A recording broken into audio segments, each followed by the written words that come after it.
Round one. Sawi Omnes, and welcome back to the channel.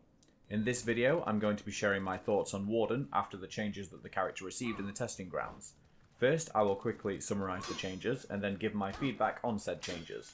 If you have not yet completed the survey regarding the testing grounds, then I shall leave a link in the video description.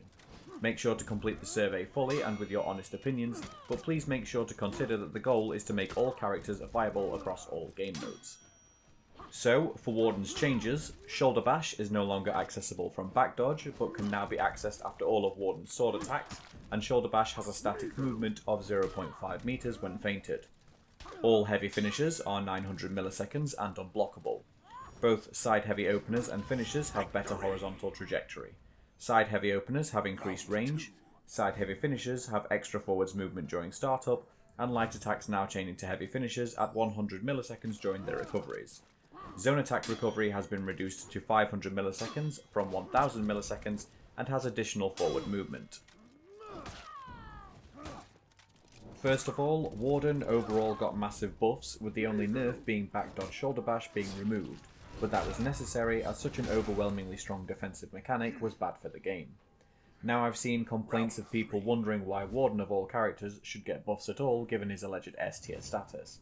However, that tier grade is exclusive to Warden as a duelist, and Warden was a strong duelist mainly due to the power of that back dodge shoulder bash. Now, Warden is still a strong duelist, but this time it's now because Warden can force you to make reads at almost any time. Warden has much better offensive pressure, with unblockable heavy finishes, and shoulder bash being accessible from all of his sword attacks. So from a duels perspective, Warden is still strong despite losing his most busted tool. But that's just Warden in 1v1. The developer's intention is to make these characters within the testing grounds a viable choice for tournament level play, and that means talking about 4v4, specifically Dominion.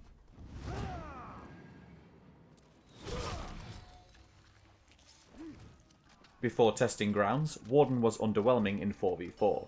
That's not to say that you can't use Warden successfully, but there is a reason that Warden was not often picked for tournaments. Before, Warden's best hope in Dominion was to pull someone to one side and duel them. Warden lacked the proper means to effectively contribute to teamfights and can struggle when outnumbered. The changes to Warden's zone attack made the hero much better at attacking in teamfights and being able to defend again quickly. The improved trajectory and hitboxes of Warden's heavies, particularly the heavy finishers, were incredibly satisfying to use in teamfights and 1vx situations. Warden's trajectory adjustments also made the hero much more effective at clearing the mid lane, and made body count a good choice for the character to use. The other thing to note with regards to 4v4 is that endurance or fresh focus might be worth considering as a perk slot, given that utilising Warden's multitude of pressure options require a great deal of stamina to use.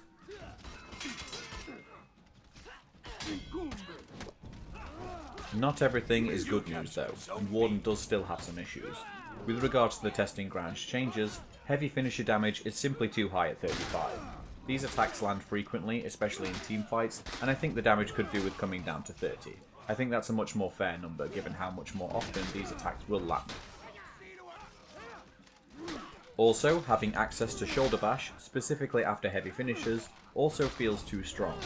Being out of stamina against Warden means you potentially could be eating two punishers for a lot of damage, even worse if Warden catches you while he's in revenge. There needs to be an opportunity to punish Warden should he whiff a heavy finisher, given that not all heroes have dodge attacks yet, and the potential damage output Warden has with this tool, I think it needs removing. Warden is plenty powerful without it. What's quite perplexing about Warden's changes though is that the things that were ignored. Warden still gets a confirmed light after crushing counter-strike.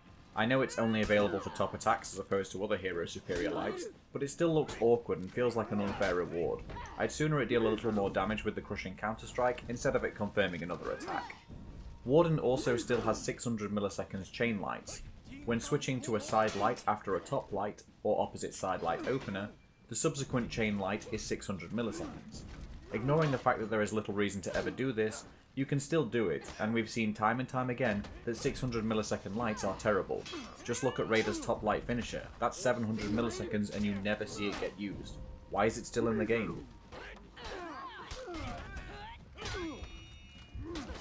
What makes this omission even more baffling is the fact that Warden's chain top light is 500 milliseconds, making this an issue exclusive to the unconfirmed chain side light. Whether or not you even use this or not, or even play Warden, this still needs addressing. I would like to see these issues addressed, as Warden in the testing grounds, despite being just a little bit busted, having access to a bash after finisher, was still a great deal of fun to play and a great deal of fun to fight against. Anyhow, that's my take on Warden. I really enjoyed playing the character, and I'm looking forward to seeing what they do with Warden after the surveys have been read and considered. Contrary to being a Peacekeeper main, Warden is the character that I started my For Honor experience with, and one of my favourites amongst the cast. I really hope they do the character justice. That's it regarding my opinions on Warden in the testing grounds. I will leave you with the rest of the footage. This was an excellent game that I'm super proud of, so it would mean a great deal to me if you saw it through to the end. One of my best in terms of score. If you found this video helpful or interesting, then please consider giving it a like, as it really helps me out. If you haven't already, then please consider subscribing to the channel and remember to tick the bell icon to receive notifications of new content. Thank you so much for watching, and I will see you in the next video. Ciao for now. You lost Zone B. You captured Zone A.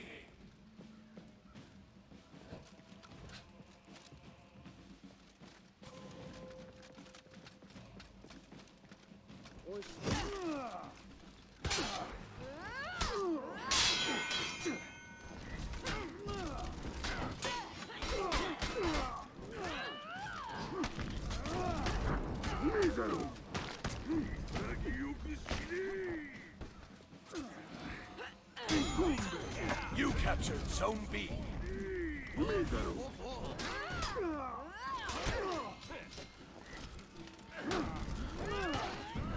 You lost Zone B.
You captured Zone B.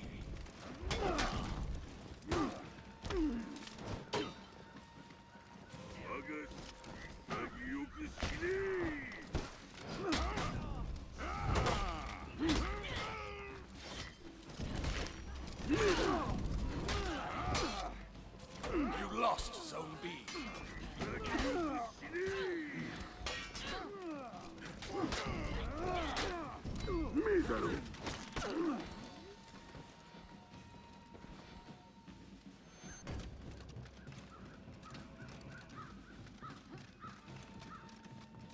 You captured Zone B.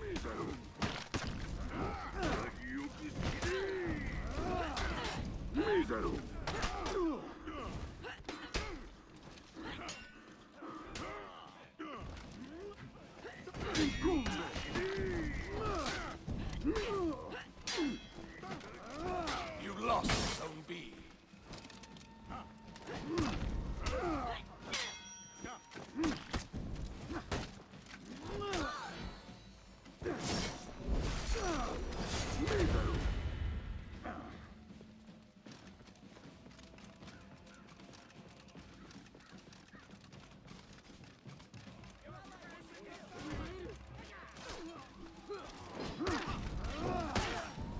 Enemy team is breaking.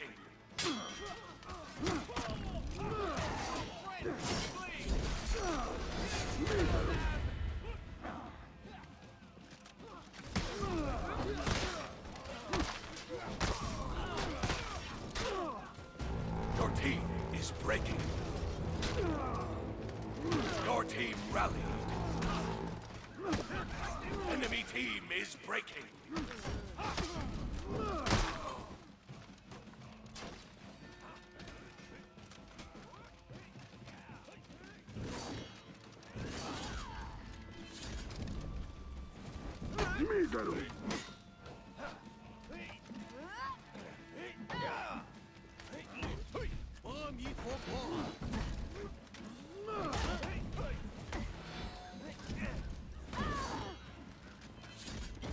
You captured Zone A.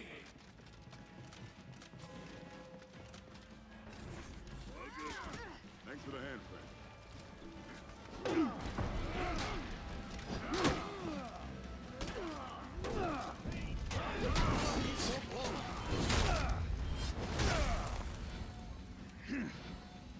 My spirit never dies. Victory!